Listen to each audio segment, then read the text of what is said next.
Iya, saya sendiri, ada yang bisa dibantu? Eh, Boleh nggak? Kenapa susah banget ya masuk bicara dengan sini? Ya karena yang telepon bukan cuma satu orang sayang. Iya, aku tahu. Makanya kan saya aku coba beratus-ratus kali. Alhamdulillah ini hari bisa dihubungi. Ada yang bisa dibantu? Iya, iya sebenarnya saya mau curhat. Saya itu dari TKW Malaysia ini. Oke, nah sebelum kamu curhat nih, saya kasih tahu resikonya kalau telepon Miss Yuni secara langsung dan tidak langsung masuk di YouTube sama di Facebook. Jadi hati-hati, jangan pernah menyebut nama siapapun termasuk namamu sendiri, karena saya tidak ingin setelah viral kalian minta take down. Dari Malaysia, kenapa harus curhat ke Hong Kong sayang? Ada apa? Iya, nanti kan tahun depan aku finish kontrak gitu. Tapi masalahnya bukan dengan majikan. Saya ikut majikan ini hampir mau 15 tahun. Tahun depan finish itu 15. Cuman yang saya takutkan itu saya pulang ke rumah juga masalah dengan keluarga itu sendiri. Jadi dari pertama saya masuk ke Malaysia itu emang hubungan aku dengan suami aku tuh baik-baik saja gitu. Jalan 1 tahun 2 tahun jalan masih oke lah, sampai aku cuti waktu masa 4 tahun aku balik cuti, hubungan masih baik gitu. Cuman waktu aku dapat di sini 7 tahun, nah ini tuh kelakuannya sudah sudah berubah gitu loh, guys. Terus? Dan berubahnya itu karena kan maksud saya gini, saya sebagai seorang istri itu ya, melihat suami yang banting tulang gitu kan, waktu anak juga waktu aku masuk ke sini masih kecil gitu. Aku pikir gini, aku ini sudah daripada kita di kampung penghasilan nggak cukup, aku sebagai istri kan merasa hibah gitu dengan suami, kita bareng-bareng lah bangun karena mertua saya kan dari suami juga mertua emang ada uang, cuman kita kan nggak mau menyusahin orang tua gitu kan. Karena bagi saya dengan suami kan anak bukan dia saja dan bukan saya saja gitu kan. Dan dia bilang gini, ya udah kalau kamu mau bantu saya ya bantu gitu kan, tapi kamu pun harus ingat anak dengan suami di kampung. Iya, aku tetap akan ingat anak dan suami, terutama anak saya gitu. Ya kan, waktu itu maksud kesini anak 4 tahun sampai aku sekarang sudah SMK kelas 3, sudah mau lulus gitu kan. Aku nggak pernah yang namanya pulang jumpa dengan anak gitu kan. Aku cuma ingin anak itu bisa sekolah setinggi mungkin lulus. Saya sebagai orang tua, saya nggak sekolah nggak apa, cuman saya ingin anak saya itu seperti yang lain, bisa mencapai cita-citanya apa yang dia mau gitu kan. Makanya aku berusaha sekuat mungkin semampu saya gitu. Pas sudah 7 tahun itu suami itu berubahnya gini, rumah sudah maaf ya, rumah ya aku bangunin, aku percantik gitu, aku nggak pernah yang punya uang aku hampur-hampurkan gitu, aku nggak pernah miss gitu. Aku digaji di sini tuh hampir bau 2000 itu bersih, jadi makan ditanggung semua, kayak pulsa kayak apa semua bertanggung, alhamdulillah gitu. Tapi suami itu selalu curiga dengan saya gitu loh, curiganya itu katanya saya di sini tuh punya lelaki gini-gini. Aku sudah sabar gitu, aku diem gitu. Karena memang di sini tuh kan sistemnya kerja, aku ikut orang kan jadi pembantu itu kan dari jam 6 kita bangun kerja tuh kadang dulu jam 12, jam 1 pagi gitu loh. Demi anak gitu loh. Tapi suami tuh nyangkanya enggak gitu, sampai aku tuh bingung gitu. Bingung dituduh yang bukan-bukan. Kan kalau di Malaysia selama sekian tahun gak pernah pulang, kamu itu punya gini-gini. Aku sudah jelasin, aku tuh kerja dari pagi sampai malam gitu. Kalau aku niat mau begitu dengan laki-laki dari anak kamu kecil, aku sudah gak mau dengan kamu. Kenapa? Aku tuh merasa punya anak gitu loh, Miss gitu. Yang berarti tuh anak gitu. Lepas aku juga sampai bilang ke orang tua saya gitu, gimana dan tuanya gitu. Kalau aku pun bisa dengan bapaknya dia, kasihan anak gitu, karena dari kecil aku sudah nggak di samping dia gitu loh. Sampai temennya dia bilang ke anak saya gitu, namanya anak saya gitu, mama kamu sudah meninggal ya gitu. Sampai anak-anak itu dibilang gitu zaman dulu itu, mas itu kayaknya dia bilang ke saya itu hati saya itu hancur gitu, sakit banget. Dia aku bilang aku tuh nggak, dia bilang mama aku nggak mati lah, mama aku kerja cari uang gitu kan ya buat sekolah saya gitu loh, Miss. Aku di situ tuh kayaknya ya Allah gitu, kenapa gitu ya, nasib saya tuh begini, aku kata. Tapi ya saya kan harus tahu nih, aku nggak mungkin mau pinjam ke orang nanti buat makan ini nanti depannya lagi pinjam, nanti kan nggak mungkin gitu terus nih. Kalau kita nggak apa namanya sendiri bangkit gitu, sendiri buat gimana biar bisa kayak yang lain gitu kan, harus kita sendiri gitu loh, Miss. Iya. Aku sampai bilang ke suami gitu, suami malah bilang pernah minta maaf ke saya, ya cuman gini, aku minta maaf ya gitu, aku pernah begini dengan perempuan, aku sebagai manusia Tuhan aja memaafkan, apalagi saya bilang itu terserah kamu, ya kan, kamu tuduh aku yang bukan, tapi sendirinya kamu berbuat itu ya nggak apa-apa, karena aku sadar aku itu apa namanya, Miss, jauh gitu loh. Aku sadar, aku sebagai perempuan, aku sadar, aku jauh ninggalin kamu dengan anak. Kamu lelaki normal, aku nggak apa-apa. Kamu sudah jujur, aku nggak apa-apa. Aku kan maafkan, sebagai sesama manusia aku maafkan, aku ikhlaskan. Itu cuman masalah saya gini, Miss. Kalau kamu mau hidup dengan saya, apa namanya, aku nggak boleh lagi pergi, harusnya kan sejalan gitu loh, Miss. Harusnya sejalan. Intinya itu sejalan, tapi enggak, makin lama dia makin keenakan gitu loh, Miss. Keenakan itu, oh istri saya gajinya sekian, bodo amat gitu ya, saya nggak sukanya gitu. Lah kalau aku pisah dengan bapaknya itu yang jadi korban kan anak gitu loh, Miss. Aku cuma minta solusi aja gitu. Sedangkan orang tua saya itu nggak pernah yang namanya Mbak aku minta uangnya sekian loh gitu, nggak pernah. Orang tua saya sendiri itu nggak pernah gitu.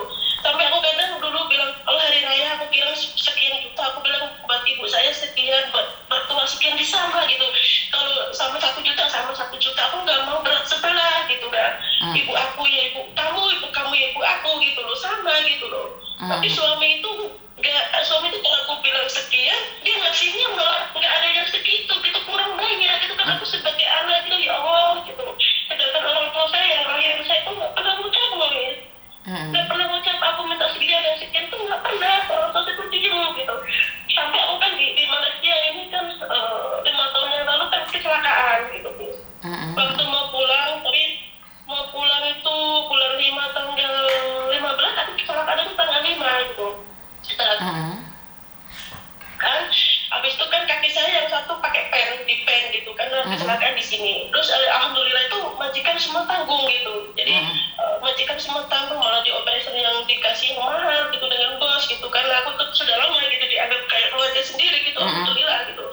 Ya sebagai suami kan harusnya gini, Mbok, ya tanya kabar saya, itu enggak, telepon cuma yang ditanya uang itu. Saya kayak hati itu sakit loh, Miss, digituin terus bertahun-tahun. Aku sabar gitu loh, Miss. Aku niatnya pulang tahun depan itu kalau mau ngurusin surat perceraian itu, kasihan anak, tapi bisa itu nggak sanggup saya, Miss. Benar-benar saya nggak sanggup. Itu aja sih. Karena rumah yang tadinya maaf gitu, rumah yang tadinya pakai bambu ya saya sudah rapiin, sudah cantik semua gitu loh. Kendaraan alhamdulillah saya dia sedikit uang pun nggak masih pinjam, Miss. Semua kendaraan, semua aku beli tanah gini semua hasil keringat saya. Tapi dia itu bukannya gimana, enggak, malah dia itu pokoknya nggak bisa diomongin lah, Miss gitu.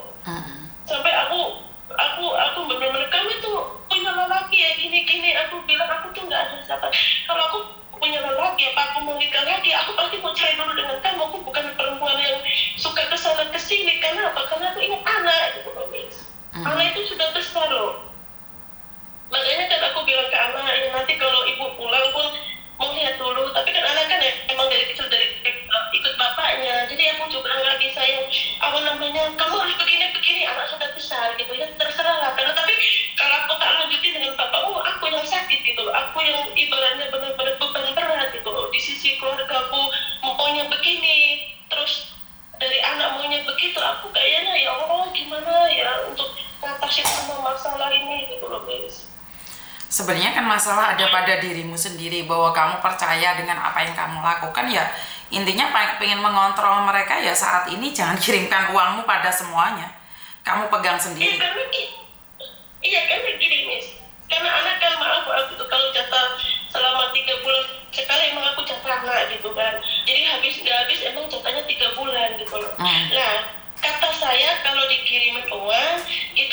membesarkan yang baik gitu loh Miss, ya kan? Ya buat anak nggak apa-apa buat anak, tapi kan anak ibaratnya kalau 1 bulan habis 3 juta tuh kayaknya nggak mungkin gitu loh. Ya kan, kalau di kampung kan dekat mertua, kalau makan pun kadang ke rumah mertua gitu. Kata saya jadi irit gitu loh. Jangan kalau nggak ada uang dikejar-kejar kayak saya itu punya utang gitu loh. Saya kadang pun kesel juga dengan anak gitu. Kamu pikir ibu di sini tuh tinggal ambil uang terus kamu seenak mau telepon ada, ya kan harus sabar gitu loh. Nah ini yang seringkali terjadi ya, seringkali terjadi kalau keluarga ada di luar negeri itu semua orang menganggap bahwa kalian tuh punya uang yang disimpan di bank gebokan terus diminta itu selalu ada. Ini fenomena yang saya rasa sangat aneh sekali ya. Dimana orang-orang di Indonesia, tidak semuanya, saya garis bawahi tidak semuanya, tapi mereka selalu berpikir bahwa kalau jadi pembantu di luar negeri itu pasti punya uang gitu loh. Itu fenomena yang nggak tahu saya itu harus ngomong seperti apa. Padahal kan enggak gitu loh. Kita gajian 1 bulan sekali ya, kalau sudah dikirim kan habis uangnya. Bener gak sih? Bener. Makanya bos saya kan gini, kalau kamu jadi perempuan bodoh ya sudah, kamu sampai mati di Malaysia juga nggak ada uang, kamu balik kan bos saya gitu, di stop. Kalau untuk anak ya aku kesekian, kalau nggak mau ya sudah gitu. Kamu nanti mati ada yang makan suami kamu di rumah enak-enak, dan kamu jadi perempuan tuh bodohnya minta ampun kata bos saya. Cuman yang saya beratkan itu anak gitu loh. Sedangkan anak tinggalnya dengan suami. Nah masa kerja buat makan aja kamu minta saya, sikit-sikit sakit bilang ke saya. Nah saya di sini harus ngapain Miss? Aku sendiri kaki patah aja aku nggak bilang ke keluarga aku, kasihan gitu loh. Aku tanggung sendiri selama 3 bulan, aku nggak bisa jalan. Aku di sini lupa majikan, biarpun kaki aku patah satu, aku tetap kerja. Aku masak gitu pakai tongkat aku sendiri, aku nggak pernah mengeluh gitu loh. Sedangkan kalau di kampung nggak sakit sedikit telepon, ada uang nggak gitu, gini tetap hari begitu ya. Saya kan gimana Miss? Saya tuh bingung. Oke, saya merasakan kecapeanmu. Kamu itu merasa lelah dengan keadaan kamu itu. Aku tuh cari uang. Satu, cari uang sudah capek, nggak dipercaya lagi. Itu yang sangat berat. Ya, seperti yang saya katakan nih Mbak, seperti yang saya katakan, simpan uangmu buat dirimu sendiri. Nah, sekarang adalah kewajiban suami untuk membiayai anak. Kita coba aja. Simpan aja tuh uang. Saya tidak mengajarin kamu untuk berani sama suami ataupun keluarga. Tapi jika saya sebagai istri, saya sudah nurut, sudah sabar, sudah ikhlas apapun yang dia lakukan. Masa mak saya sendiri lihat dia dengan perempuan, saya ikhlas, saya pasrah. Menurut saya karena saya di rumah ada anak gitu, saya jauh. Saya sebagai wanita emang kan harus kewajiban istri, tapi kan namanya saya sendiri, saya jauh. Ini terserah. Yang penting kata saya, kalau emang mau berusaha bareng-bareng kan harusnya kita harus jalan bareng gitu loh Miss. Yang saya mau gitu loh Miss. Jadi saya nggak seperti kebo, kerja itu nggak seperti kebo mati-matian gitu loh Miss. Kata saya gitu loh. Bukan seperti pekat sapi perahan, bener nggak? Iya Miss. Saya ini sampai sakit, sampai apa aku tuh nggak pernah ngeluh. Kalau ditelepon ibuku, aku bilang sehat Mbak, sehat. Gini ya sudah Mbak, hati-hati kerjanya. Itu orang tua saya sendiri itu loh. Terus nggak pernah namanya Mbak aku minta uangnya sekian, adikmu gini-gini, nggak pernah gitu. Tapi suami saya yang saya bikin anak soto itu kayaknya kelakuannya itu nggak bener gitu loh Miss. Capek itu wajar sayang. Aku capek, misal aku capek banyak pikiran di kerjaan juga, harus begini belum masalah rumah di Indonesia dibawa ke sini. Nah saya di sini mau harus ngapain gitu loh. Yang saya bukannya dekat, saya jauh. Kalau pulang pun harus naik pesawat dulu, bukannya jalan kaki telepon langsung pulang gitu. Maksud saya itu kalau janganlah tanya-tanya masalah uang, tanya keadaan gini, enggak. Kapan uang itu sudah belum, itu paling sedih saya, rasanya paling sedih gitu loh. Boleh nggak Miss Yuni bilang gini nih, kalau ada uang rajin teleponnya, kalau nggak ada uang lupa nih, padahal lagi sakit atau lagi apapun tidak dipedulikan, seperti itu? Bukan. Gimana? Kalau minta uang, kalau dia mau uang itu WhatsApp saya itu 1 hari 15 pun ada, 20 pun ada. Nanti kalau sudah terbang atau uang sudah hilang juga orangnya gitu. Yang saya nggak suka gitu loh. Orang mah nggak ada uang, tak ada uang, harusnya kan sebagai keluarga, oh gimana kabarnya, gini loh, gini. Enggak, tujuannya cuma satu uang loh. Itu yang bikin saya sakit hati sampai sekarang tuh. Dan aku kan pernah bilang ke bapaknya sama dia, sudah kalau begini tuh aku nggak sanggup gitu loh, kamunya nggak ngerti, aku bilang kirain sampai mati kamu nggak ngerti, aku bilang gitu Miss. Dia sudah kalau kamu maunya apa aku keten aja, dia tentang gitu, ya udah nanti kalau aku pulang aku urusin, sudah aku tunggu aja sampai pengadilan. Lah dia begitu, giliran sudah di tanah dia sendiri minta maaf, saya kan bingung Miss. Iya, karena nantang tapi nggak punya nyali. Nantang tapi nggak punya nyali. Ya sudah, itu tergantung. Ya tergantung dari kamu sayang, karena Miss Yuni sendiri tidak bisa memberikan advice atau solusi buat rumah tangga. Yang penting uang itu kamu pegang sendiri. Jadi bukan suamimu yang mengontrol kamu, karena saya takutnya nih kamu pulang ke Indonesia, suamimu yang memegang uang, kendali semuanya suamimu, dan giliran kamu sudah nggak punya uang, kamu ditinggalin. Hari ini aja kamu masih kerja, dia seperti itu, benar nggak sih? Iya benar. Sekarang kalau saya 3 bulan catat anak 12 juta loh, mesti itu 3 bulan itu nggak cukup kan? Kalau belum 3 bulan sudah telepon lagi, mana itu uang kemana? Saya bilang. Kalau untuk makan iya, ke 12 juta 3 bulan nggak cukup kan nggak mungkin loh Miss. Paham. Bukan punya setoran motor, apa punya setoran bank, nggak ada, semua saya beli. Saya benar-benar beli aset ringan saya nggak mau kredit di kampung, saya nggak mau.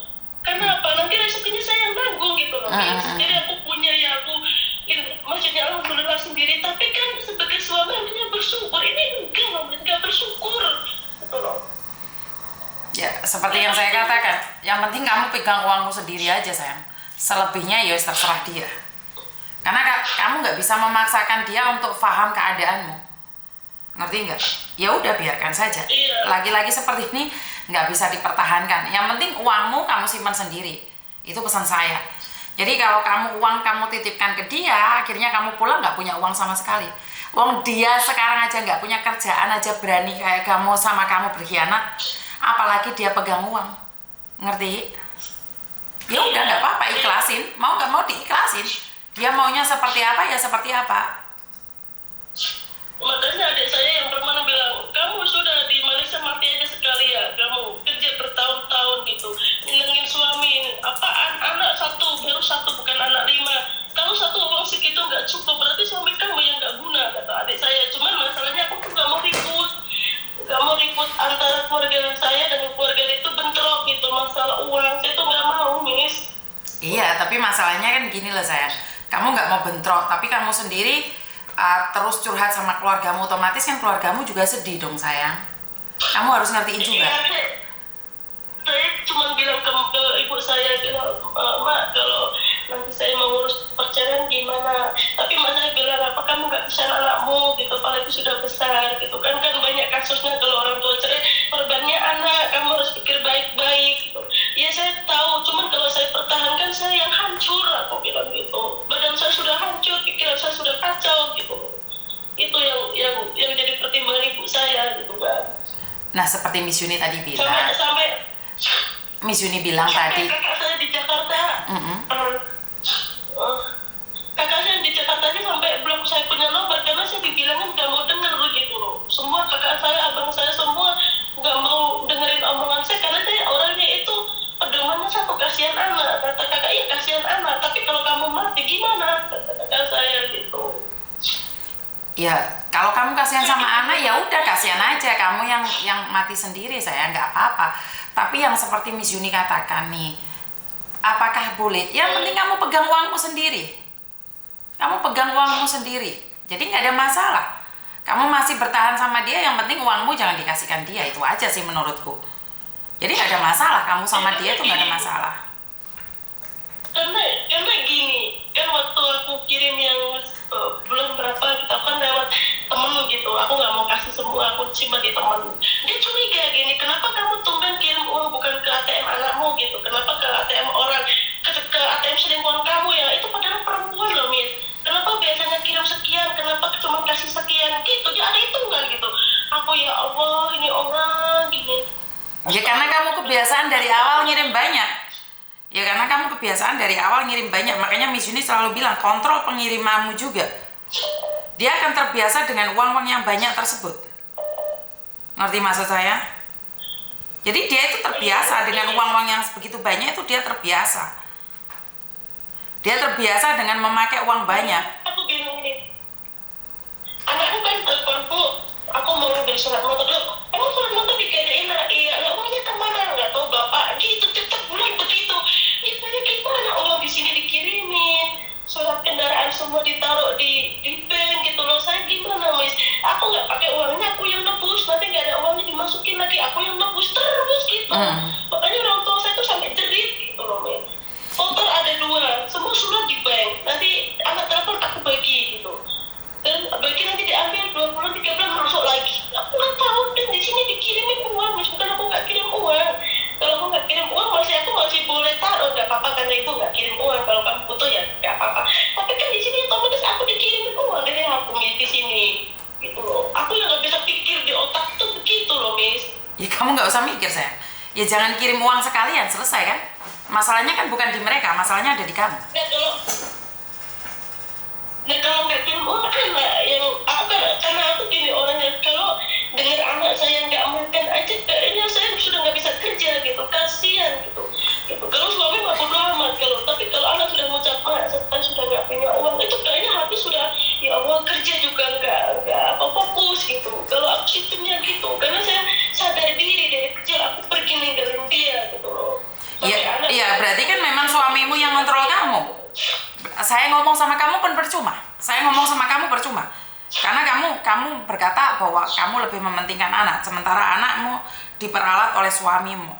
Menurut ceritamu ya, saya nggak tahu nih, bener apa enggaknya saya nggak tahu. Bener, kalau itu emang iya bener. Kan kamu yang bilang bahwa suamimu memperalat kamu, tapi kamu tetap seperti itu ya, saya nggak bisa melakukan apa-apa Mbak. Saya nggak bisa ngomong apa-apa. Makanya kebodohan saya begitu ya, emang keluarga saya juga bilangnya pokoknya kamu tuh bodoh gitu kan. Kamu sudah tahu bodoh, kamu tidak ingin berubah, ya udah jangan mengeluh, nikmatin. Saya paling nggak suka orang mengeluh tapi tidak ingin berubah. Hidup ini nggak kayak gitu, nggak suka-suka kamu Mbak. Hidup ini harus berubah, kamu dulu yang berubah, bukan orang lain dulu yang berubah. Kalau kamu nggak mau berubah ya udah nggak apa-apa. Iya. Jadi kalau kamu tidak berubah, nggak ada siapapun yang bisa merubah kamu.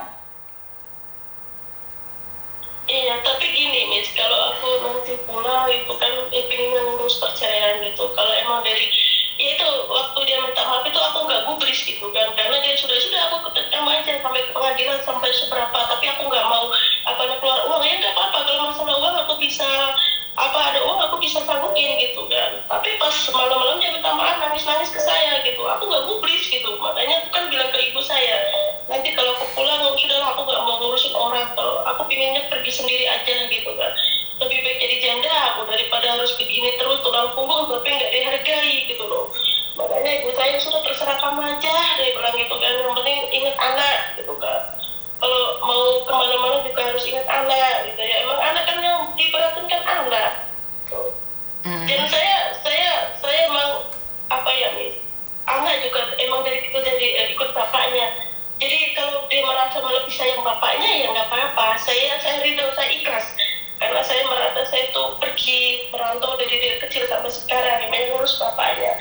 Gitu. Makanya aku bilang ke anak, kalau kamu mau ikut bapakmu silakan, mau ikut ibu silakan. Tapi kalau ibu untuk sama lagi dengan bapakmu kayaknya nggak bisa gitu. Nggak bisanya emang sudah nggak boleh, sudah ditalak dari bapakmu, cuma tinggal dari pengadilan aja, aku mau ngurus surat gitu. Ya anak habis itu dia anak nangis gitu kan. Emang nggak bisa diperbaikin lah begini-gini. Ya udahlah nanti tunggu aku pulang dulu gimana gitu. Gitu sih kalau anak bilangnya gitu sih dengan saya. Ya kalau saya sendiri nggak bisa ngomong apa-apa Mbak tentang perceraian, saya nggak berani. Saya nggak berani berbicara tentang perceraian karena saya punya prinsip apa yang sudah disatukan Tuhan tidak bisa diceraikan. Tapi sekali lagi, Samen mulai tadi bilang nggak mau cerai, nggak mau cerai, tapi pada akhirnya tetap cerai. Jadi Miss Yuni nggak berani ngomong nih, nggak berani dalam rumah tangga.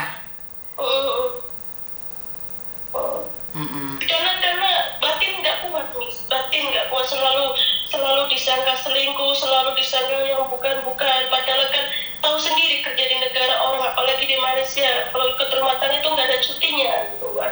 Nggak ada cutinya, mau hari raya, mau hari minggu, mau hari Sabtu, sebenarnya kita kerja gitu loh. Dari pagi sampai malam, gimana mau pacaran dengan orang, gimana mau ketemu dengan orang. Mbak, sebentar. sebentar. Sekarang kan Samen nggak perlu explain apapun kan, Samen intinya mau cerai, ya udah loh.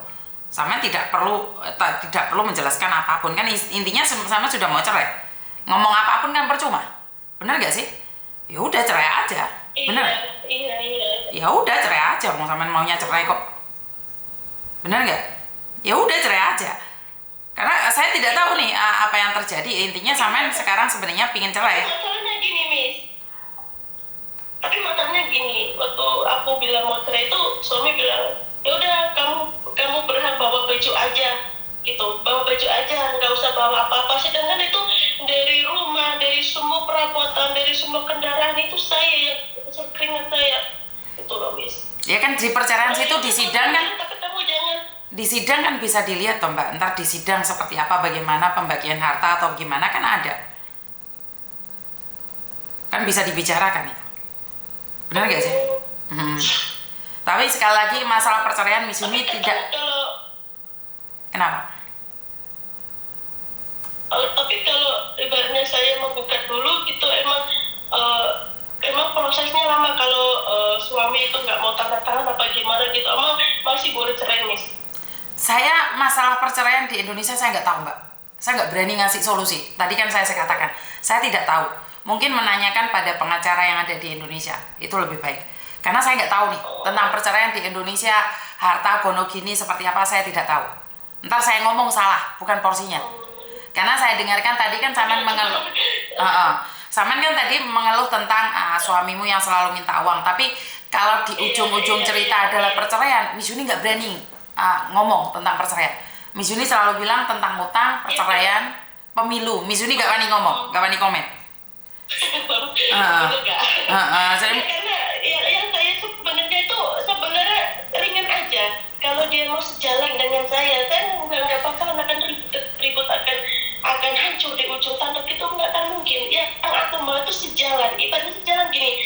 Oh, istri saya kerja, gitu kan, ada hasil sekian. Aku bagi dua, separuh buat makan, separuh buat usaha. Ya itu yang harus kamu bicarakan sama suamimu sayang. Ya kamu harus berbicara dong dengan suami. Karena setiap aku bicara begitu, dia maksudnya kan di kampung begini, kan di kampung begitu. Jawabannya itu aja, sampai bosan saya dengarnya jawabannya gitu. Kan saya tadi bilang tuh Mbak. Kamu gak ada kerjaan. Kan tadi saya bilang sama Samen. Kalau enggak ya makanya kamu harus pegang uangnya, kamu yang kontrol suamimu. Bukan kamu dikontrol suamimu, bener gak sih? Jadi kamu yang harus ngontrol suamimu. Iya benar. Jadi kalau bukan kamu yang ngontrol suamimu, siapa lagi yang akan ngontrol? Ya kamu yang harus ngontrol suamimu, paham nggak? Tapi kalau di ujungnya tetap perceraian, aku nggak bisa ngomong apa-apa. Ngerti nggak maksud saya? Iya ngerti. Dan saya mau tanya, Miss, kalau saya nanti finish kontrak dan kalau masuk ke Hongkong itu harus lewat PT ya, Miss? Betul, harus lewat PT. Tapi maaf gitu kan, karena saya kan tadi sudah pernah bilang saya di sini pernah kecelakaan gitu. Kalau masih bisa kerja apa gimana ya, Miss? Karena kaki saya yang kanan itu dipasang pen gitu. Karena dulu kecelakaan kerja di sini sih. Nggak ada masalah, tapi di sini ada musim dingin. Musim dingin itu kalau pernah kaki patah itu sakit, nusuk di kaki, nusuk banget. Karena saya juga patah kaki, jadi nggak kuat banget kalau kedingin. Saya nggak tahu nih kekuatan seseorang nggak sama. Jadi saya nggak tahu kekuatan. Kalau pas hujan di sini sih alhamdulillah sih nggak pernah yang sampai sampai sakit nyeri itu nggak gitu. Cuma takutnya di Hongkong kan cuaca nggak sama gitu kan. Makanya saya mau tanya kira-kira bisa nggak, karena emang jujur kan saya sudah nggak kaki sudah patah satu gitu sih. Bisa enggaknya saya nggak tahu, kan yang punya kekuatan di tubuh kan kamu. Saya cuma pingin bilang bahwa kenapa? Nah Miss Yuni belum selesai ngomong, kamu selalu motong, saya bingung jadinya Miss Yuni. Kan saya katakan tadi ini, satu orang kekuatannya nggak sama. Ada orang yang kakinya patah tapi kuat. Tapi kalau saya pribadi, kalau sudah mendekati musim dingin kayak gini, itu kaki itu sakit banget bekasnya pen itu. Iya benar. Saya belum dicabut pennya, masih di dalam, Miss. Masih pakai pen, nggak dicabut karena bos kan dulu bilang nggak usah dicabut karena itu pen yang bagus gitu, nggak usah dicabut gitu. Dokter juga bilang nggak usah dicabut gitu, nggak akan ada masalah juga, nggak akan karatan, dia bilang gitu. Ya, kan saya nggak tahu kekuatan kamu.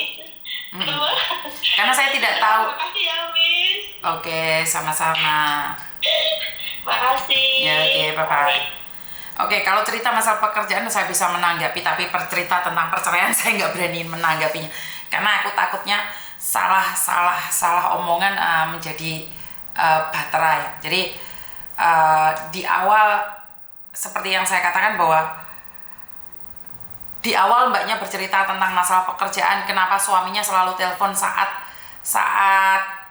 butuh uang saja, tapi setelah uangnya dikirim kenapa tidak ada jawaban, atau setelah dikirimin uang nggak ada kabar. Saya pasti masih menanggapinya karena itu berhubungan dengan pekerjaan. Tapi kalau di ujung dari pembicaraan itu adalah perceraian, saya nggak berani menanggapi mbak, karena sekali lagi perceraian itu antara dua orang yang pernah disatukan oleh Tuhan, dan kalau masalah perceraian saya nggak mau dong jadi saksi perceraian kalian. Saya paling takut jadi saksi sebuah perceraian. Jadi buat teman-teman boleh curhat sama saya, tapi kalau masalah rumah tangga terus ujung-ujungnya bercerai, saya minta maaf, saya tidak berani komen. Dan uang juga, ujung-ujungnya uang, saya nggak berani komen. Pemilu juga saya ujung-ujungnya nggak berani komen, karena itu sangat bukan area saya. Jadi itu aja dari saya. Terima kasih dan wassalamualaikum warahmatullahi wabarakatuh. Berkat Tuhan mengalir atas hidup kita semua. Semoga semua makhluk hidup bahagia. Halo? Halo?